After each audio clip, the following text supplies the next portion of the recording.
Autant il y a des incertitudes quant à l'intérêt de faire une allogreffe dans le myélome, autant dans le lymphome, on a un certain nombre d'arguments qui sont des arguments forts. Il y a même certains types de lymphomes, qui sont les lymphomes T, qui sont les lymphomes beaucoup plus rares chez nous, ils sont très fréquents en Asie, mais pour ces lymphomes T, dans lesquels il y a à l'heure actuelle un protocole international randomisé autogreffe versus allogreffe. Et nous, on a, depuis 5 ou 6 ans, les lymphomes T jeunes, enfin jeunes jusqu'à 60 ans, ou 65 même, qui avaient un donneur, on les a allogreffés en première ligne. Et avec ça, on a des probabilités de survie qui sont extrêmement importantes. Bien sûr, il y a une toxicité, mais ce que je veux dire par là, c'est qu'il y a une preuve formelle que le fait de faire une allogreffe est un moyen de pouvoir contrôler durablement les lymphomes.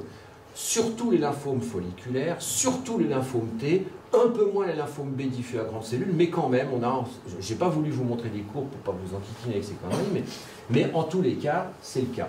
Donc, pour les leucémies, c'est pareil. C'est pareil. La seule maladie à l'heure actuelle pour laquelle on a du mal à démontrer l'effet du greffon contre la maladie et donc l'intérêt de faire une allogreffe, c'est le myélome. Et c'est pour ça que... pour des lymphomes rares comme le Waldenström. Alors, c'est beaucoup plus rare la maladie de Waldenström et surtout l'expérience des allogreffes dans la maladie de Waldenström est plus limitée parce que le nombre de malades est plus petit. Mais néanmoins, il y a eu des expériences qui ont été menées, il y a eu des patients qui ont été allogreffés pour des maladies de Waldenström et très clairement, on voit aussi qu'il y a une probabilité de contrôler la maladie. Mais c'est un peu plus compliqué. Et dans la leucémie lymphoïde chronique, c'est pareil. On a aussi des arguments pour penser que ça peut être intéressant, mais on n'est pas complètement satisfait. Donc voilà, ce qu'il faut bien comprendre, c'est que toutes les maladies hématologiques sont assez différentes les unes des autres. Le fond commun est à peu près là, mais il y en a qui vont être des maladies très rapidement évolutives, il y en a qui vont être des maladies très lentement évolutives. Et cette capacité évolutive intrinsèque de la maladie va aussi conditionner, dans une certaine mesure, le degré de réponse à un processus immunologique. Je m'explique. Quand on dit on va prendre le système immunitaire du donneur pour l'injecter chez un receveur et les cellules immunitaires du donneur vont aller dégommer les maladies. D'accord? Il faut se représenter un peu ce que ça veut dire. Qu'est-ce que ça veut dire? Ça veut dire que dans les cellules qu'on va prélever chez le donneur, il va y avoir quelques cellules lymphocytaires qui vont être douées de la capacité de reconnaître les cellules du receveur, et en particulier les cellules tumorales. D'accord? Imaginez une sorte de combat. J'envoie avec ça une escouade de soldats pour essayer de dégommer la forteresse ennemie. D'accord? Si, en face de moi, j'ai une minuscule armée, c'est-à-dire une masse tumorale toute petite, d'une maladie qui est plan-plan, les mecs, au lieu de faire le boulot, ils sont en train de pioncer, ils roupillent, voilà, vous voyez, le garde s'est endormi, tout le monde roupille. Ben, les lymphocytes qui vont arriver, ils vont avoir le temps de s'armer, ils vont avoir le temps de se proliférer, et ils vont avoir le temps de dégommer la maladie. D'accord? Si, en revanche, ma petite escouade se pointe, alors qu'il y a une grosse forteresse, un château fort immense comme ça, ils vont se faire ratatiner direct. Et donc, par conséquent, il n'y aura pas de problème. Ou si la maladie en question, elle était petite peut-être au moment de la greffe, mais que les cellules se multipliaient toutes berzingues, c'est-à-dire que l'armée d'en face, elle est capable de fabriquer des canons, bah, l'escouade en question, elle ne pourra pas faire le boulot. Donc, pour avoir un effet immunologique d'un donneur vers la maladie du receveur, on l'observe surtout dans les maladies qui ont déjà été bien contrôlées par des traitements préalables et qui ne sont pas hyper évolutives. Or, les leucémies sont des maladies qui évoluent vite. La leucémie lymphoïde chronique ou le lymphome folliculaire sont des maladies qui évoluent lentement. Et le lymphome B diffus à grande cellule est une maladie qui évolue de façon un peu intermédiaire. D'accord? Et comme on fait ces greffes, en règle générale, chez des patients qui ont déjà reçu plusieurs lignes de traitement, automatiquement, les cellules auxquelles on s'adresse sont des cellules qui sont plus résistantes. Forcément, puisque si elles n'avaient pas résisté, elles auraient été dégommées, on n'aurait pas besoin d'en parler. Et donc, par conséquent, elles vont avoir une tendance à se multiplier un peu plus rapidement. Donc, tout ça, ça doit être pris en ligne de compte pour expliquer des résultats qui peuvent être divergents d'une maladie à une autre. La technique elle-même atteint ses limites dans cette perspective-là. Ça, c'est pour l'effet du contrôle de la maladie. Mais en même temps, il y a un autre élément qui rentre en ligne de compte également, c'est le fait que les patients à qui on va faire ce type de traitement ont reçu une ligne de traitement, 2 lignes de traitement, 3 lignes de traitement, et la toxicité qui est inhérente à la pratique de ces lignes de traitement peut avoir entraîné des dégâts, entre guillemets, au niveau d'un certain nombre d'organes. Et à ce moment-là, on sait qu'aussi le risque d'avoir une réaction du greffon contre l'autre est un peu plus important. Vous voyez, c'est un petit peu compliqué tout ça. Je suis désolé, mais c'est difficile de faire simple quelque chose d'aussi compliqué.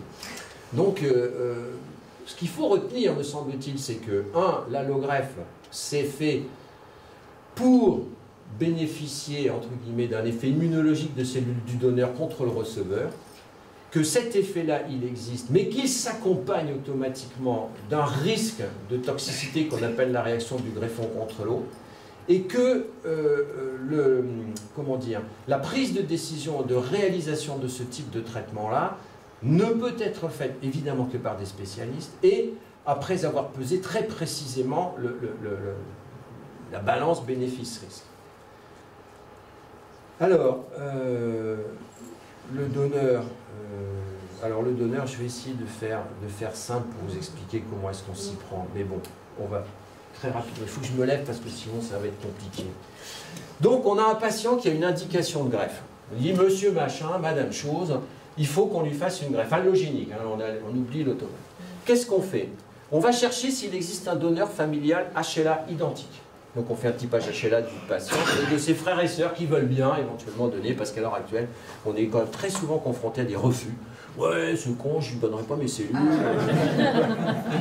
Ouais, il m'a piqué ma gonzesse quand on avait 20 ans, il n'avait pas question, etc. Ou alors il faut qu'il me file son frigo, enfin ce genre de truc.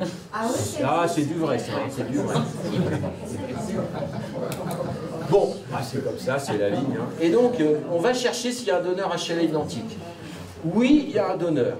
S'il y en a un seul, et ça c'est une question de hasard, quand on a un frère ou une sœur, parce que ce n'est pas une question sexuelle, la chance statistique que ce frère ou cette sœur soit identique à vous, c'est 25%. C'est une chance sur 4. C'est strictement mathématique. Parce que j'ai une seule sœur. Et ben voilà, une chance sur 4, bon, vous êtes tombé dessus. Mais c'est le hasard le plus total, d'accord? Et plus on va augmenter le nombre de frères et sœurs, et plus on va avoir des chances. Mais au maximum, ça sera 30 à 40%, pas plus. Et donc on a des familles où il y a 12 enfants qui acceptent tous de donner leurs cellules, et il n'y en a pas deux qui soient identiques, ou il n'y en a pas un autre qui soit identique au patient. C'est une question de hasard, on n'y peut rien, c'est comme ça. Donc il y en a un seul, s'il n'a pas de contre-indication au don, boum, on prend ce donneur-là. Simple. S'il y a plusieurs donneurs HLA identiques dans la fratrie, plus d'un, d'accord? Et là, on va utiliser les critères dont on a parlé tout à l'heure. L'âge, on prendra plutôt le plus jeune. Le sexe, on prendra plutôt un mec s'il y a la possibilité. Puis après, c'est sérologie, c'est groupe AB0. Une fois qu'on aura... Et puis, ses capacités à donner des cellules également, il ne faut pas qu'il y ait de contre-indication. On prendra ce donneur. D'accord? Donc là, c'est facile. Ce patient, on a fait le typage HLA, où il n'a pas de frères et sœurs, et là, évidemment, c'est baisé. Ou bien, il a des frères et sœurs qui ne sont pas identiques, et donc c'est pas de donneur. Donc dans ces conditions-là, qu'est-ce qu'on fait? On va regarder s'il existe des donneurs non familiaux dans des registres internationaux de donneurs. Donc il y a des registres sur lesquels sont inscrits des tas de gens qui donnent en France. Il y a 250 000 donneurs inscrits. En Allemagne, il doit y avoir, je ne sais pas, 3,5 millions de donneurs inscrits. En Angleterre, etc., etc. Et on a accès... Pardon, pourquoi il y a autant de donneurs en Allemagne? Parce que les casques à pointe, ils sont plus rigoureux que nous. Parce que j'ai entendu. Oui. Il y a aussi deux organismes qui s'occupent de récupérer les donneurs. Il y a un organisme comme on a en France, comme l'Agence de la biomédecine, mais ils ont aussi un organisme qui est basé autour d'une association au départ, et ils ont rémunéré certains... c'est interdit en France. Excusez-moi de vous arrêter. Parce que moi j'ai eu un donneur allemand, j'ai posé la question à Purpan, dont je suis très contente. Les casques à pointe, ils sont bons. Hein. J'ai entendu dire, enfin le personnel dit, ne vous inquiétez pas, c'est normal, en Allemagne ils sont payés. J'ai une cousine sur Paris qui est hématologue, je lui pose la question, elle me dit, mais d'où tu sors ça? Alors, à ma connaissance, les donneurs allemands, pas plus que les donneurs anglais ou les donneurs français ou n'importe quoi, ne sont pas payés. À mon connaissance, ils ne sont pas payés. Bon, alors, maintenant, si vous voulez savoir pourquoi il y a plus de donneurs en Allemagne qu'en France, et en Angleterre, je crois que c'est d'abord c'est culturel, et ensuite de ça, c'est la méthode qui a été utilisée pour constituer les registres de donneurs. La méthode n'a pas été la même. La méthode allemande a été une méthode de style 1940, hein, d'accord? En moins de 24 heures, ils étaient rendus à Bordeaux.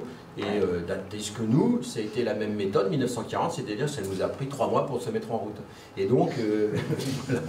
Donc, non, mais ce que je veux dire par là, et en plus de ça, il y a un autre élément qui rentre en ligne de compte, c'est un élément financier. Ça coûte très cher. Et les finances qui étaient dévolues à la mise en place des registres, etc., n'ont pas forcément été toujours à la hauteur de ce qui aurait pu être nécessaire. Mais, bon, alors, une chose est certaine également, c'est que le fichier, le registre allemand, est un registre extrêmement fiable. Il y a beaucoup de donneurs. Pour vous donner une idée, nous, l'année dernière, on a fait 84 allogreffes. Sur les 84 allogreffes, il y en avait 60 qui ont été faites à partir de donneurs non familiaux, dont 12 faites avec du sans place interne, donc 60 moins 12 font 48. Sur les 48 greffes qui ont été faites à partir de donneurs non familiales, il y en avait 60% qui venaient, c'était donneurs allemands. Mais je pense que c'est parce qu'ils sont arrivés jusque chez nous, ils s'y trouvaient bien, ils y sont restés longtemps. J'ai fait ma petite enquête pendant les couloirs, quand j'étais plus en Aplasie.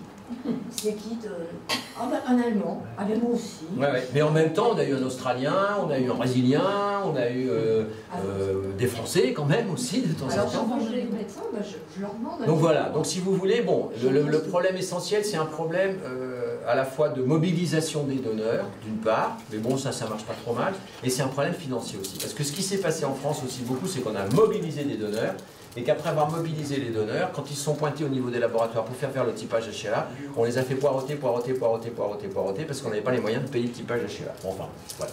Donc on a des registres de donneurs internationaux auxquels on a accès. Donc si vous voulez, on a le typage HLA du patient, et on va regarder si dans le fichier, il y a des donneurs compatibles ou pas. Et là, on va chercher, soit il y en a, s'il y en a un seul, ben on le prend, s'il est capable de donner, et s'il y en a plusieurs, rebelote, on fait le même genre de truc. Donc si on nous dit il y a 10 donneurs HLA identiques dans le monde, on va dire, bon, bah, très bien. Et la première chose qu'on va regarder, enfin, c'est d'où il vient. Donc si on nous dit c'est des Allemands, je dis merde, et est-ce qu'il n'y a pas de Français? Alors, je ne sais pas poser la question. Ah ben, c'est un Américain, pas d'Américain. Non mais c'est pas uniquement parce que j'aime pas les Amerlocs, mais c'est parce que si vous voulez, c'est beaucoup plus compliqué et beaucoup plus cher. Exactement, il y a l'aspect de tarification. Ah, ben, quand on achète un greffon, oui. ça se donne pas. Et la France, quand ils ont des greffons, ils envoient en Allemagne, on les vend aussi. Donc il y a tout intérêt de développer en France ce registre. À la fois pour vendre et pour acheter. Ah mais c'est pas un greffon, hein. Là les gens ils sont pas greffés. Enfin ils sont de la moine. Ah pour pour la trimballer, oh, il faut pas que ça dépasse 48 heures. L'idéal c'est 36 heures. Mais bon, je vous dis, on est allé chercher des trucs en Australie. Si on est considéré comme donneur, on est donneur aussi à l'étranger ou c'est deux choses à part? Non. Vous êtes inscrit sur le registre. Si vous êtes inscrit sur le registre, à partir du moment où vous êtes inscrit sur le registre et que, je sais pas, moi, il y a un patient américain, qui a besoin d'avoir une allogreffe, il n'a pas de donneur dans la fratrie, l'équipe américaine va aller regarder dans le registre, va dire, tiens, mademoiselle ou madame, je ne sais pas, est identique, elle est où? Elle est à Toulouse. Ah ouais, bon, Toulouse, ils sont pleins de saucisses, moi. Ils ont l'hépatite E à tout. Et donc elle est compatible. Et donc, ce qui va se passer à ce moment-là, c'est qu'ils vont contacter via l'agence de la biomédecine le centre donneur de Toulouse, qui va vous contacter en vous disant, voilà, vous avez été trouvé comme étant une donneuse potentiellement intéressante pour un patient américain. Est-ce que vous voulez bien venir pour qu'on fasse des prises de sang complémentaires, pour pouvoir compléter le typage HLA? On envoie aussi des cellules aux États-Unis pour qu'ils puissent compléter le typage HLA de leur côté. On vérifie qu'il n'existe pas de contre-indication. S'il n'y a pas de contre-indication, le centre receveur dit, bon ben voilà, on réserve ce donneur-là, très bien, vous êtes réservé. Et on voudrait que la greffe se fasse tel jour ou tel jour. Voilà, il vous donne des fourchettes, et à ce moment on vous dit, voilà, est-ce que vous êtes d'accord? Si vous êtes d'accord, vous allez dans le service d'hématologie ici, on vous dit voilà, pour voir les docteurs, pour vous expliquer comment ça va se passer. Et le jour prévu, on vous prend les cellules, ces cellules sont mises dans une poche. Quelqu'un vient d'Amérique pour prendre les cellules et les emmener avec lui dans le centre en question. Donc on privilégie la France, quoi, si on peut... On privilégie le donneur. C'est-à-dire qu'on veut un donneur. Alors, quand on a un donneur français, un donneur américain, un donneur brésilien, on prendra évidemment le français parce que c'est plus simple. Mais si on n'en a pas, on prendra un allemand, on prendra un anglais, on prendra un italien, un espagnol, enfin bref, peu importe, on s'en fout, l'essentiel c'est qu'il soit compatible. Oui.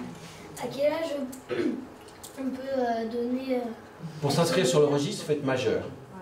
Mais on peut donner les cellules pour faire une greffe sans être majeur pour son frère ou pour sa sœur. Si par exemple, je ne sais pas, vous me posez la question jeune homme, si vous avez un frère ou une sœur qui a besoin, ce qu'à Dieu ne plaise, d'une allogreffe et que vous êtes HLA identique, on peut parfaitement prendre les cellules d'un mineur. Cependant, pour pouvoir faire ce prélèvement, il faut que le mineur en question soit reçu par un comité, ce qu'on appelle un comité ad hoc, qui réunit médecins, psychologues, etc., plusieurs personnes qui s'assurent que vous, en tant que donneur, mineur, avez bien compris ce qui se passe, et d'autre part, avez,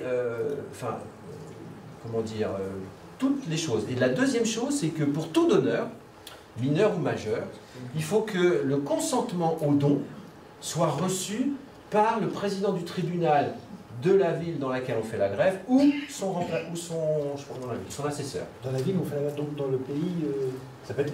Eh ben, alors, pour nous, pour ce qui nous concerne, par exemple, si j'ai un donneur bordelais, puisque je suis à Bordeaux, qui a été sélectionné pour donner des cellules pour un receveur américain, on ne va pas l'envoyer donner son avis en Amérique, donc il vient au tribunal à Bordeaux, on lui aura fait signer au préalable un certain nombre de documents, papiers, etc., pour qu'il puisse donner. Que le donneur soit familial ou non familial, et encore plus familial d'ailleurs. Parce que justement, pour être sûr qu'il n'y ait pas eu de pression particulière, etc., et que le don est volontaire et qu'il est non rémunéré. Voilà. Vous parlez de frères et sœurs, ça veut dire que les parents ne peuvent pas donner. Ah, bon, je vais y venir, une seconde. Donc, on va chercher d'abord dans les registres un donneur non familial, HLA compatible, bien compatible. Alors, oui, il y en a plus d'un. On va faire comme pour un donneur familial, on va chercher, trier sur le cytomégalovirus, quand on peut. Hein. Il y en a un seul, boum, on le prend et puis on fait ce qu'il y a.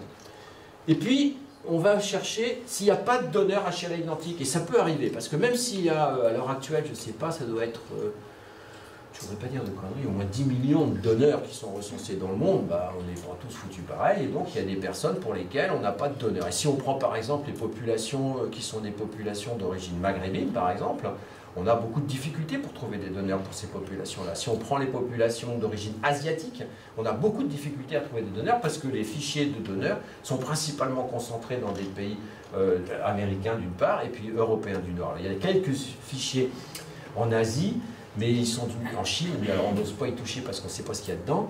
Et puis, non mais, il y a en Australie également, mais c'est donc très difficile. Donc l'un des objectifs qui est mené par les campagnes de recrutement du don, et la campagne de recrutement du don pour la France commence lundi, et va durer toute la semaine avec des opérations qui sont organisées par-ci par-là. Je vais faire un petit topo à Bordeaux le 9 d'ailleurs, encore une fois.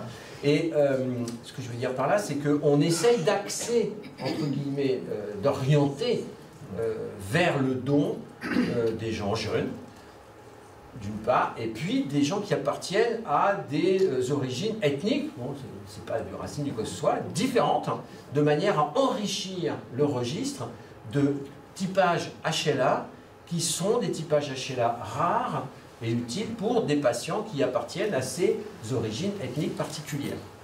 Alors pourquoi jeune? Il y a deux aspects, c'est parce que quand on est jeune, on est en bonne santé et donc on peut donner facilement, mais aussi c'est parce qu'à partir du moment où on est inscrit, on va rester longtemps puisqu'on est viré du fichier à 60 balais. Donc vous voyez, ça, si on s'inscrit à 20 ans, 40 ans, c'est bien. Et est-ce qu'on peut donner plusieurs fois? Alors, quand on a été prélevé une fois?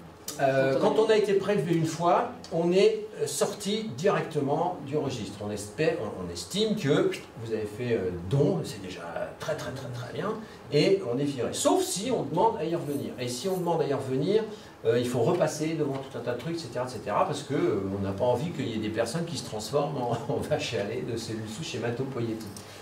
Parce que si vous voulez... quand même, quand on regarde les typages HLA qui existent dans le monde, si on regarde, il y a des typages HLA qui sont beaucoup plus fréquents que d'autres. D'accord? Et donc, par conséquent, ils sont plus représentés que dans le registre comme dans la population. Il y a des typages HLA qui sont rares. Et donc, ceux qui ont des typages HLA rares, par hasard, ils peuvent être sollicités plus souvent. Quand on a il y a des patients qui ont un typage HLA fréquent, on a quelquefois 100 donneurs possibles. Ah, voilà. C'est ça. Plein. Et il y en a d'autres pour lesquels c'est zéro, maquage, Walou, il n'y en a pas. Et donc, on essaye de diversifier au maximum en essayant d'axer sur des populations. Là, on a un patient qui doit être... d'où il est? Ah si, je crois qu'il est d'origine asiatique.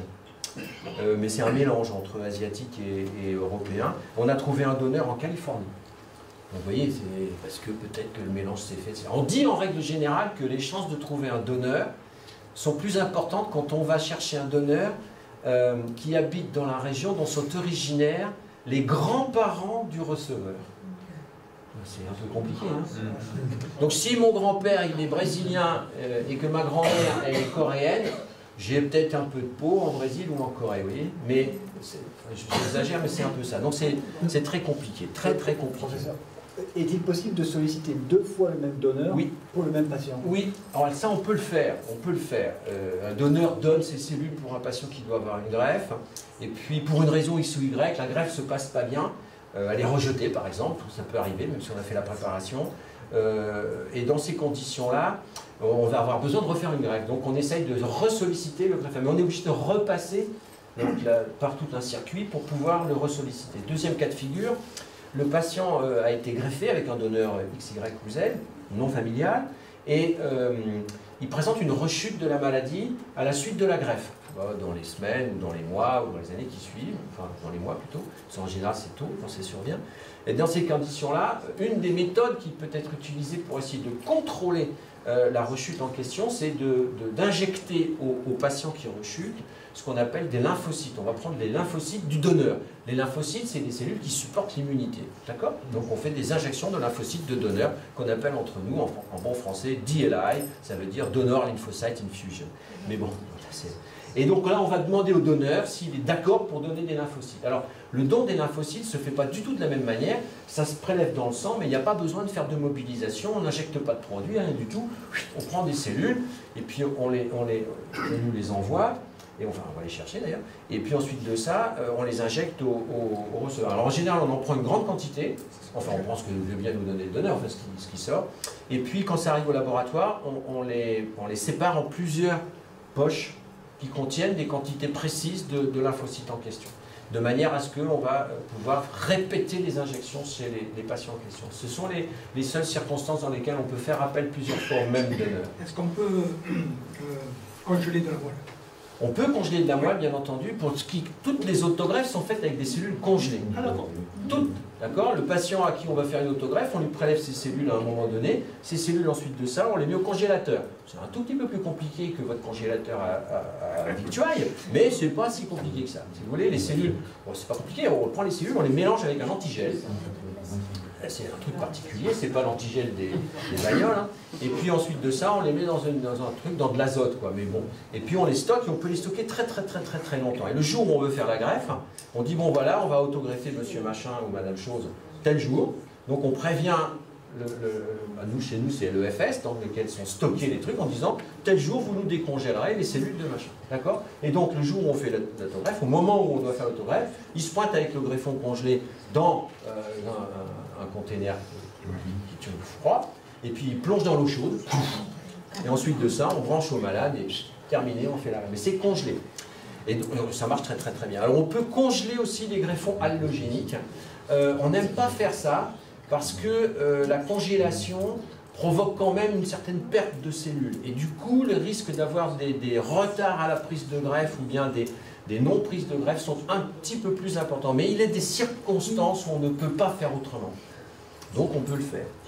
Donc si on n'a pas de donneur HLA identique dans la fratrie, qu'il n'y en a pas non plus ici, qu'est-ce qu'on va pouvoir faire si on veut toujours faire la greffe? Donc il n'y a pas de donneur compatible. Donc là on va aller vers des alternatives. Donc les alternatives, c'est des greffes qui vont être faites avec autre chose. Alors ça peut être fait avec du sang placentaire, ou ça peut être non familial, mais incompatible, ou ça peut être ce qu'on appelle haplo-incompatible familial. Alors, ça veut dire quoi ce truc-là? Ça veut dire qu'on va prendre un frère ou une sœur, le père ou la mère, qui sont par définition, enfin pour le père et la mère, par définition, à moitié identiques à leur rejeton. Et il peut y avoir aussi un frère ou une sœur qui soit à moitié identiques. Bon, ces techniques-là sont des techniques qui sont assez particulières. Au début des greffes, il y a des années, on a essayé de faire ça et c'était une catastrophe, donc on a arrêté de prendre des donneurs pas compatibles. Ensuite, il y a une équipe italienne au début des années 2000 à peu près, qui a, mais là j'ai été voir sur place, donc là je sais, qui avait fait une méthode particulière, c'est-à-dire qu'on prenait les cellules du donneur qui n'étaient pas compatibles, et puis, comment dire, au laboratoire, on enlevait les cellules immunitaires du donneur. Et on injectait ces cellules-là, débarrassées des cellules immunitaires du donneur au receveur. Vous allez me dire, ouais, mais ça va rechuter. Oui, beaucoup de maladies ont rechuté. Mais, dans un certain nombre de cas, ça ne rechutait pas pour des raisons immunologiques qui sont des raisons immunologiques précises. Mais ils sont les seuls à avoir fait ce truc-là. C'était lourd, c'était compliqué, surtout avec cette technique d'enlever les lymphocytes du donneur du greffon. Les patients à qui on faisait ces greffes étaient des grands immunodéprimés. Les gens qui... C'était la grande époque du sida, où il n'y avait pas les médicaments du sida, où les patients avaient une immunodépression fantastique, ces patients qui avaient des greffes incompatibles étaient dans une situation analogue. C'est-à-dire qu'ils étaient incapables de se défendre contre quoi que ce soit. Et c'était assez compliqué.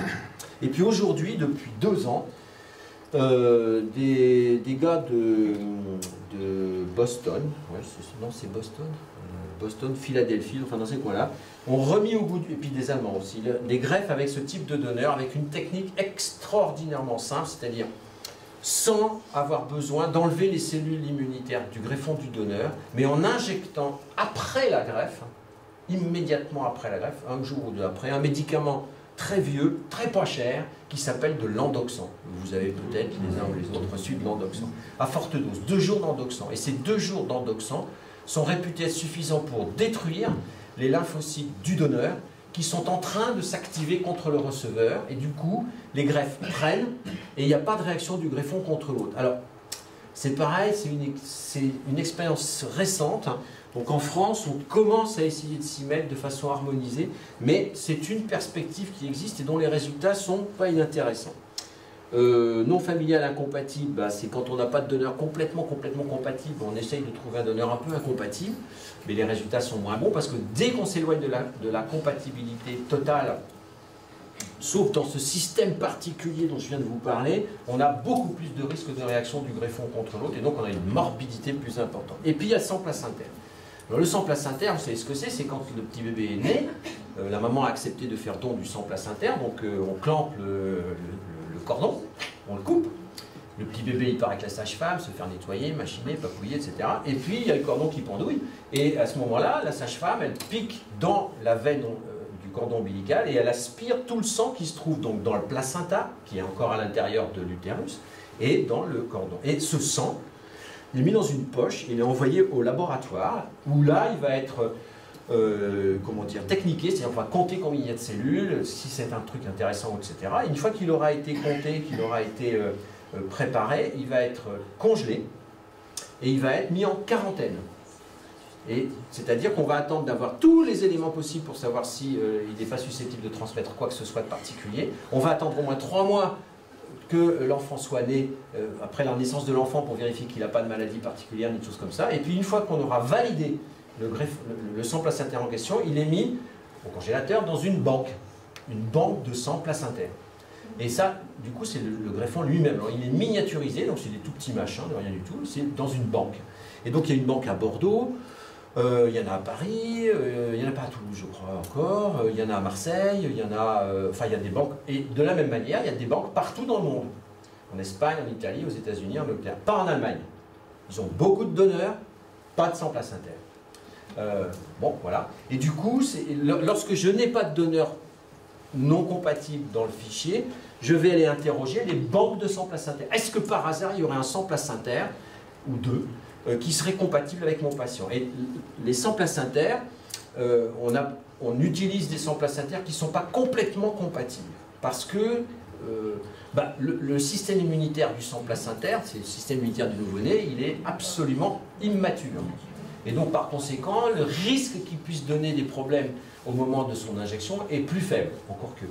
Et donc, c'est une alternative possible pour faire des greffes chez des patients qui ont besoin d'avoir des greffes. Mais Quand je disais tout à l'heure qu'il y avait des balances bénéfices-risques, il y a des patients pour lesquels on a une indication pour faire une greffe avec un donneur familial, mais pas avec un donneur non familial. Il y a des patients pour lesquels on pourra faire familial et non familial, mais strictement compatible, mais pas sans placentaire.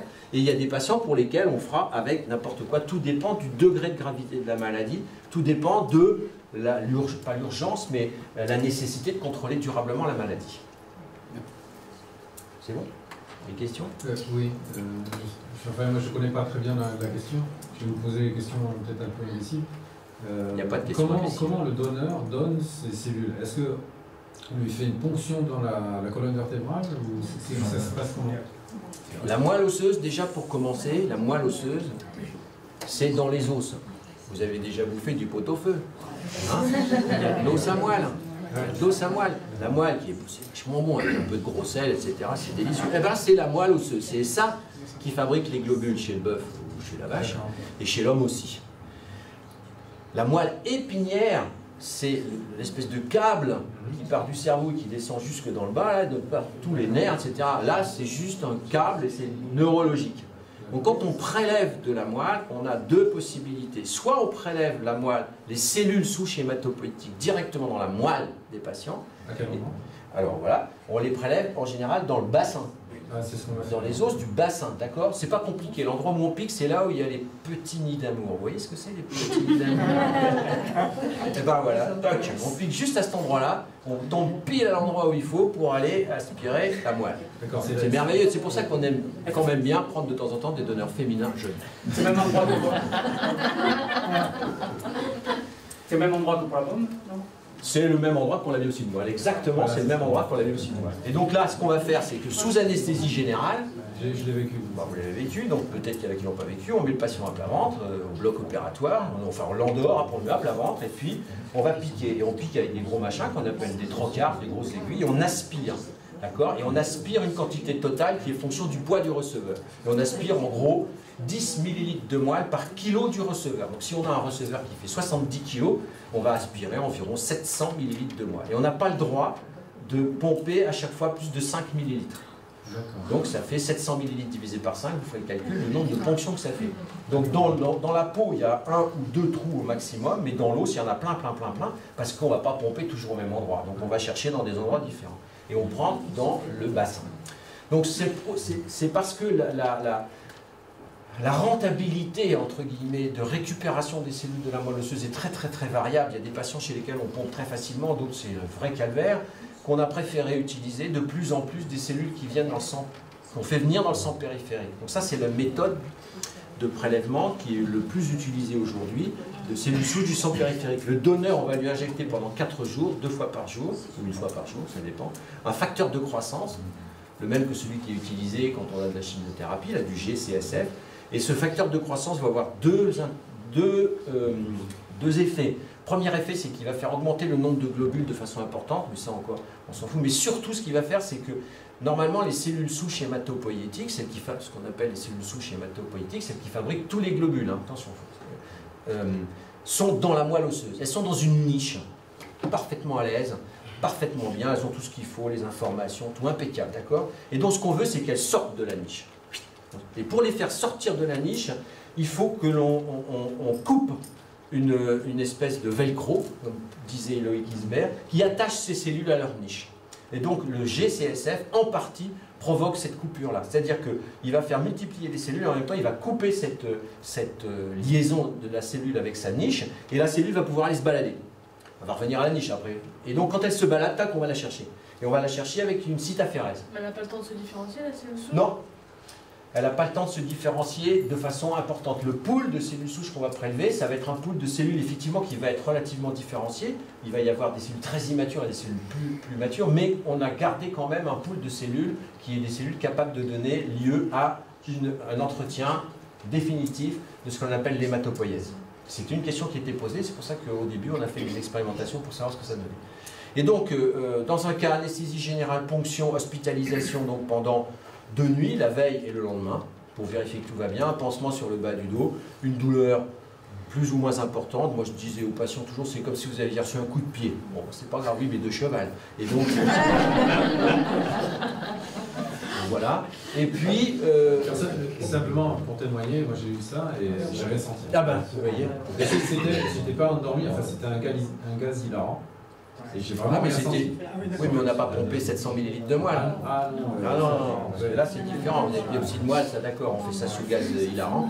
Et quand on prélève des cellules souches du sang périphérique, il faut injecter donc le facteur de croissance. Et comme on stimule de façon importante la moelle osseuse, que la moelle osseuse, elle est dans les os, et au niveau des os, elle est au niveau du bassin, et elle est au niveau des membres. Et au niveau des membres, elle est surtout à l'extrémité des membres. Donc ici, ici, près des genoux, ici, ici. Et donc, comme on la stimule de façon importante, les cellules sont mises en tension dans leur loge, si vous voulez, et ça donne des douleurs. Donc il y a des douleurs aussi quand on fait des prélèvements de cellules souches du sang périphérique, et dans un cas comme dans l'autre, le doliprane suffit largement à faire passer les douleurs. Et ce qui est intéressant, c'est que les cellules qu'on a prélevées, on ne les a pas fait disparaître définitivement du donneur, puisque c'est quelque chose qui est perpétuellement renouvelé. Donc c'est pas comme quand on pique un oignon, un bout de foie, ou je ne sais quoi, donc là c'est tout à fait différent, là, ça ne repousse pas. Puisque là, ça repousse aussi sec. Et donc il n'y a pas énormément de risques, mais il peut y avoir quand même des risques. Et du coup, c'est pour ça qu'il faut faire très attention dans la sélection du donneur. Pourquoi, puisque vous avez soulevé le problème de la GVH, j'ai une question, pourquoi on nous parle après de la greffe de la GVH à 100 jours? Quand vous arrivez, moi je comptais les jours, 100, ouais, chouette, je suis sauvé quoi. Enfin, normalement, ça y est, ça va marcher. Et puis après, allez, ça y est, vous pouvez aller, vous n'êtes plus en aplasie, vous pouvez sortir dans le couloir, prendre la première douche. Génial! Allez, maintenant vous sortez de l'hôpital, super! Pas bien, hein. Diarrhée, vous avez compris, le médecin traitant, c'est une diarrhée, d'accord. D'un moment, j'en avais marre là-bas, ça faisait quelques jours que j'avais la diarrhée à la maison. Je dis, mais attendez, j'ai entendu parler un truc qui pouvait se faire après les 100 jours. Envoyez-la, la dame. GVH. Alors bon, j'ai regardé un petit peu. Comment ça se fait qu'il y ait des GVH qui se passent avant J100 et d'autres... quelques années plus tard. Tu vas répondre à votre question. Difficile. Parce que moi, on m'a dit, alors, en réponse, j'ai lu, vous ne faites pas les choses comme tout le monde. Non. Alors il faut être clair. Il faut être... La GVH, d'accord. Juste, la GVH, donc c'est de façon très schématique, représenté sur ce dessin d'une simplicité absolue, inoubliée. C'est grosso modo les cellules du donneur qui vont foutre le bazar chez le receveur. Et c'est les cellules immunologiques du donneur qui vont faire... Pour mettre le bazar, il faut qu'il y ait tout un tas de trucs qui se mettent en place, et on sait ce qui provoque ça. C'est le fait d'avoir un conditionnement, par exemple, c'est le fait d'avoir des infections, des machins. Bref, il y a tout un tas de trucs qui rentrent en ligne de compte pour provoquer l'apparition d'une réaction du greffon contre l'autre. Mais fondamentalement, c'est les cellules du donneur, les cellules immunitaires, les lymphocytes du donneur qui vont reconnaître le receveur. Point. Alors ensuite de ça, on a séparé la réaction du greffon contre l'autre en deux maladies distinctes. Il y en a une qui s'appelle la réaction aiguë du greffon contre l'autre, et il y en a une autre qui s'appelle la réaction chronique du greffon contre l'autre. Ça remonte au moment où on a commencé à faire des greffes. Il ne faut pas vous imaginer qu'on fait des greffes depuis simplement maintenant. La première greffe qui a été faite, elle avait été faite par Georges Maté il y a très très longtemps, chez les souris, des machins. Mais chez l'homme, on a commencé à faire des greffes de façon un peu soutenue à la fin des années 70. D'accord ? À cette époque-là, on ne faisait des greffes qu'avec des conditionnements forts et que chez des gens qui avaient des donneurs HLA identiques familiaux et qui étaient jeunes, moins de 40 ans. Moins de 40 ans, un donneur géno-identique et un conditionnement fort. Et tous les principes, la mecque de la greffe de moelle à cette époque-là, ça en reste encore le cas d'ailleurs, c'était à Seattle, aux États-Unis, dans l'État de Washington, complètement à l'est. C'est eux qui ont inventé la greffe telle qu'on la pratique et telle qu'on l'a appris. D'accord ? Je suis allé à Seattle, passé 6 mois pour apprendre des greffes. Je pense que Michel Attal, il a peut-être été aussi à l'époque, je ne sais pas, mais enfin, bref, j'ai plein de collègues. Et c'est eux qui ont édicté tout ça sur la base de ce qu'ils avaient fait, de leur observation. D'accord ? Donc GVH aigu, GVH chronique. À l'époque, ils avaient remarqué que on va voir ce que c'est. La GVH chronique n'apparaissait que tardivement, c'est-à-dire après le 3e mois, 100 jours. D'accord ? Et qu'avant le 3e mois, c'était de la réaction aiguë du greffon contre l'autre. Bon. Et c'est pour ça que c'est resté un espèce de dogme aujourd'hui qui consiste à dire avant 100 jours c'est une GVH aiguë, après 100 jours c'est de la GVH chronique. Et en général on parle assez peu de la GVH chronique quand on fait la présentation de la greffe au moment où on fait ce genre de choses. Ceci étant, aujourd'hui, les choses ont radicalement changé. Pourquoi? Parce qu'on fait presque plus de conditionnement aussi lourd avec de la chimiothérapie, de la radiothérapie. On fait beaucoup plus de conditionnement atténué. On utilise beaucoup plus de donneurs qui sont des donneurs non familiaux et on utilise presque exclusivement des cellules qui viennent du sang périphérique. Et ça change complètement la physionomie des choses. Et il y a des patients qui vont pouvoir faire une GVH aiguë à 5 mois ou 6 mois après la greffe et d'autres qui vont développer une GVH qui ressemble à une GVH chronique dès le 2e mois de la greffe. Donc les choses ont changé. Le dogme du 100e jour, c'est peanuts, ça ne vaut plus un pet de lapin aujourd'hui. Sauf dans le cas de la greffe avec un donneur familial, éventuellement non familial, et un conditionnement standard et de la moelle osseuse. Donc ce qui est des choses rares. Oui. Donc on peut avoir cette magnitude d'amplification. Néanmoins, on a toujours gardé plus ou moins ce genre de choses, d'accord? Mais on sait que ce n'est pas possible. Donc la réaction aiguë du greffon contre l'autre, disons qu'elle survient précocement. La plupart du temps, elle survient entre 15 jours et 2 mois en général après la réalisation de la greffe. D'accord? Elle est le fruit, la conséquence de la multiplication des cellules lymphocytaires du donneur. Donc elle ne survient en général que quand le greffon s'est installé et elle va se manifester par 3 ordres de symptômes. La peau qui est rouge. Voilà, par exemple, vous voyez ce genre de choses sur les mains. Bon, voilà, c'est en anglais, mais vous n'êtes pas obligé de dire, c'était juste pour l'image, et quand j'ai la flemme, je vais changer la diapo. Ça va pouvoir donner donc cette peau rouge qui peut être rouge de partout, d'accord? Ça va pouvoir donner des problèmes du GIT, c'est le tube digestif, de la diarrhée, qui peut aller jusqu'à des douleurs, du sang dans les selles, etc., etc., etc. Et ça va donner une atteinte du foie, qui va se manifester par de la jaunisse, d'accord? Et un patient donné qui va avoir une réaction du greffon contre l'autre, va avoir des atteintes qui peuvent être variables. Il y a des patients qui vont avoir que la peau, des patients qui vont avoir que le tube digestif, des patients qui vont avoir peau, tube digestif, foie. Tout ça, c'est variable. Et le degré d'atteinte de chacune de ces organes va être extrêmement variable aussi. Donc, il y aura des gradations qui seront faites. Donc, la GVH chronique, donc la GVH aiguë, si vous voulez, c'est l'activation des lymphocytes du donneur qui arrivent sur site et qui vont fiche le bazar. La GVH chronique, c'est beaucoup plus compliqué comme physiopathologie, c'est-à-dire les mécanismes, et d'ailleurs, c'est pas très bien connu. Mais globalement, ça représente le fait que le système immunitaire du donneur a été incapable de pouvoir tolérer le receveur.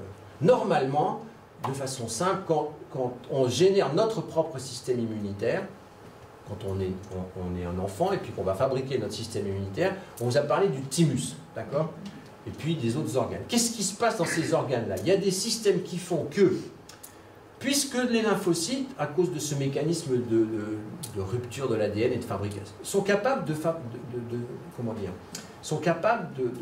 d'exercer une activité contre n'importe quoi, plein de choses.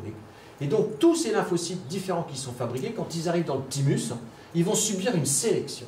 Et le thymus, il va dire, celui-ci, il n'est pas assez costaud, je le vire. Celui-ci, oh putain, il est vraiment trop costaud, celui-là, puis il reconnaît des tas de trucs, c'est une bombe atomique, bam, je le vire. Et je ne garde que ceux qui sont susceptibles de cohabiter avec moi, d'accord? Avec le patient. Quand on injecte les cellules d'un donneur, on va injecter des cellules matures du donneur, bien entendu, des lymphocytes qui ont déjà mûri, qui ont déjà connu le donneur, mais qui vont finir par claquer à un moment ou à un autre. Elles vont être remplacées par des cellules qui vont être fabriquées, des novos. Mais comme on fait des greffes chez des gens qui sont un peu plus âgés, le thymus, il n'y en a plus. Et donc, par conséquent, ce boulot de sélection des lymphocytes qui sont bons, moyens, etc., il se fait mal.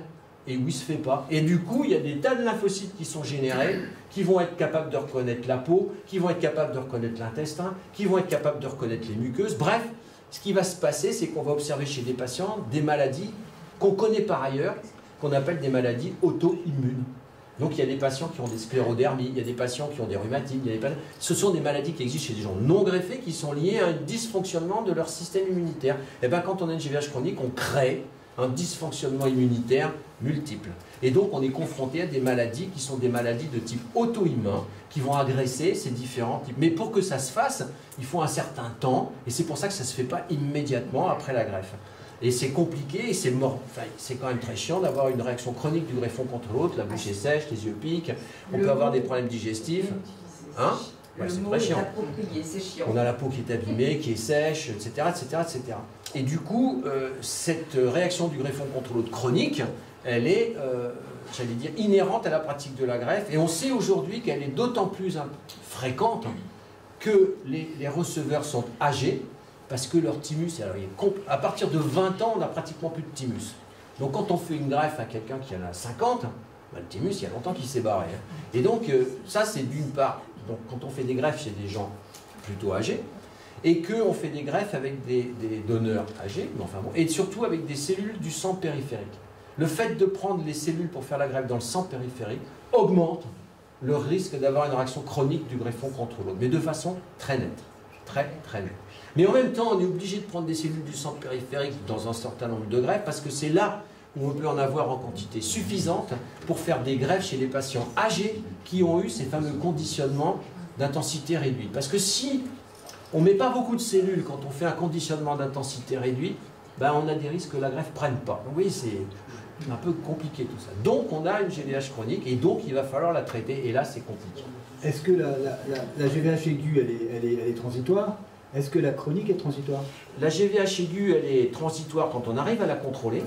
Il y a un certain nombre de patients, c'est ceux qui sont ce qu'on appelle progressifs. C'est-à-dire les patients qui vont glisser d'une GVH aiguë vers une GVH chronique, sans interruption. Mais dans beaucoup de cas, on arrive à calmer le jeu de la GVH aiguë et après, c'est disparaît. Et la GVH chronique, on arrive aussi à la faire disparaître. Mais c'est beaucoup plus long. Beaucoup plus long. La GVH aiguë, les choses doivent être classées en règle quand ça marche bien, parce que ça ne marche pas toujours. On n'arrive pas toujours à contrôler les réactions aiguës du greffon contre l'autre. Il faut être clair, si vous voulez. Donc, ça ne marche pas quelquefois. Et du coup, mais quand on y arrive, c'est vite classé. Quoi. Je veux dire, en un mois et demi, c'est fait. Après, il faut continuer le traitement de façon prolongée pour être sûr que ça ne reparte pas. Mais quand on a une GVH chronique, elle s'est installée, ça va prendre des mois, voire des années même éventuellement, avant de pouvoir espérer en être débarrassé. Et un certain nombre de séquelles, entre guillemets, de cette GVH chronique vont perdurer une fois qu'on aura les glandes lacrymales qui auront été complètement asséchées par la GVH chronique, ben, elles ne vont pas se refaire. Et donc on risque d'avoir en permanence des yeux qui vont être piquants, etc., etc. Donc là, c'est vraiment le problème. Donc si vous voulez, c'est pour ça que l'allogreffe, hein, c'est quand même pas un choix facile à faire. Parce que, certes, ça peut guérir, mais à quel prix? Donc il y a une mortalité qui est liée, et en particulier à la réaction aiguë du greffon contre l'autre. Quand on a des réactions aiguës du greffon contre l'autre très graves, on n'arrive pas à s'en sortir, sauf chez des gens très jeunes, qui sont susceptibles de pouvoir passer. Mais autrement, chez les gens âgés, ça ne marche pas très bien. Et puis il va y avoir la morbidité, l'impact sur la qualité de vie de la réaction chronique du greffon contre l'autre, qui peut quelquefois être relativement moyenne, voire mauvaise. D'accord? Donc c'est pour ça qu'avant de proposer ce type de traitement, et donc ce type d'existence à un patient, on essaye de bien, comment dire, peser les indications et d'expliquer ce qui peut se passer. Et c'est toujours extrêmement compliqué d'expliquer ce que peut être la réaction chronique du greffon contre l'autre. Surtout à quelqu'un à qui on dit il y a la GVH aiguë, machin, bon d'accord, non je t'ai plus, la cour est pleine, on y va, et puis on verra plus tard, hein, d'accord.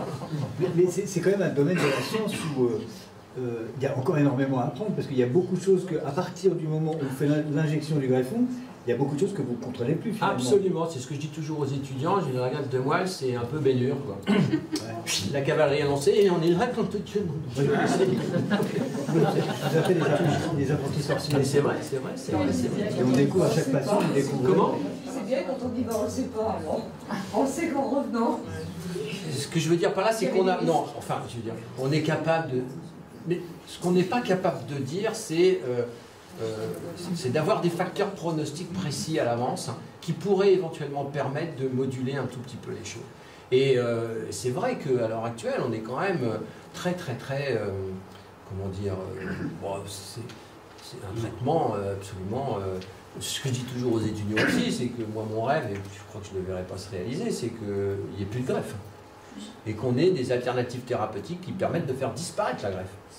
Et que probablement qu'on verra ça, et on est en train d'assister à des choses absolument extraordinaires qui vont vraisemblablement changer la face des choses, mais probablement que d'ici quelques années, moi j'aurais disparu, mais les hématologistes, ils verront arriver à leur consultation quelqu'un qui aura été allogreffé il y a quelques années, avec sa GVH chronique. T'as vu ce qu'il faisait au mec à l'époque? Comme nous, quand on était étudiants, moi j'ai été dans des services de pneumologie, on voyait encore des vieux tuberculeux qui avaient été traités par des machins, des ponctions, ils étaient tout tordus, tout mal foutus, alors que maintenant, parce qu'on leur avait fait des trucs, mais il n'y avait que ça à l'époque. Alors qu'à ce moment-là, déjà, on leur filait 3-4 comprimés, boum, ça passait tout seul, il n'y avait pas de problème. Je pense que, et je ne pense pas qu'on arrivera à maîtriser complètement un jour tout cet aspect-là, parce que c'est d'une complexité absolument phénoménale. Les cellules immunitaires, c'est... Attendez, le créateur, ça lui a pris quand même quelques milliers d'années pour arriver à les faire fonctionner comme ça, et on s'imagine qu'on va changer tout en 5 minutes. Il ne faut pas croire, quoi. Donc voilà, on a... Est-ce qu'on a des traitements? Le seul traitement réputé être actif sur la réaction du greffon contre l'autre, qu'elle soit aiguë ou chronique, c'est la cortisone. C'est le plus actif, hein. C'est ce qu'il y a de mieux, avec tous les inconvénients que ça peut avoir de l'administrer au long cours. Les ostéonécroses après. Ostéonécrose, prise de poids, vergeture, machin, enfin, etc. etc. Mais on n'a pas trouvé mieux. Et après, quand ça ne marche pas avec de la cortisone, il y a... Je pense que je dois avoir quelque part. Je ne sais pas si je l'ai. Non, c'est pas la peine. C'est pas peur. Non, mais on a envie, c'est essentiel. Mais bon. Donc voilà, ici, et encore, je n'ai pas tout mis, mais c'est une liste de possibilités qui existent pour traiter la GVH chronique quand la corticothérapie seule n'y suffit pas. Et donc, vous voyez, et quand vous voyez autant de trucs, ça veut dire qu'il n'y a rien qui marche. Parce que s'il y avait quelque chose. S'il y avait quelque chose qui marchait bien, eh ben, on ferait que ça. C'est-à-dire que bon, on ne sait pas.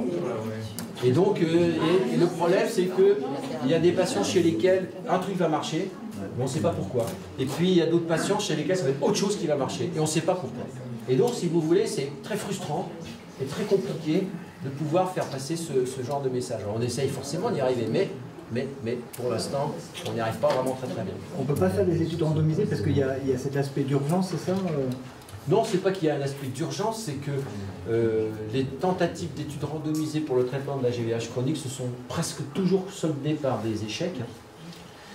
Et elles se sont soldées par des échecs parce que il est extrêmement difficile de voir deux patients identiques.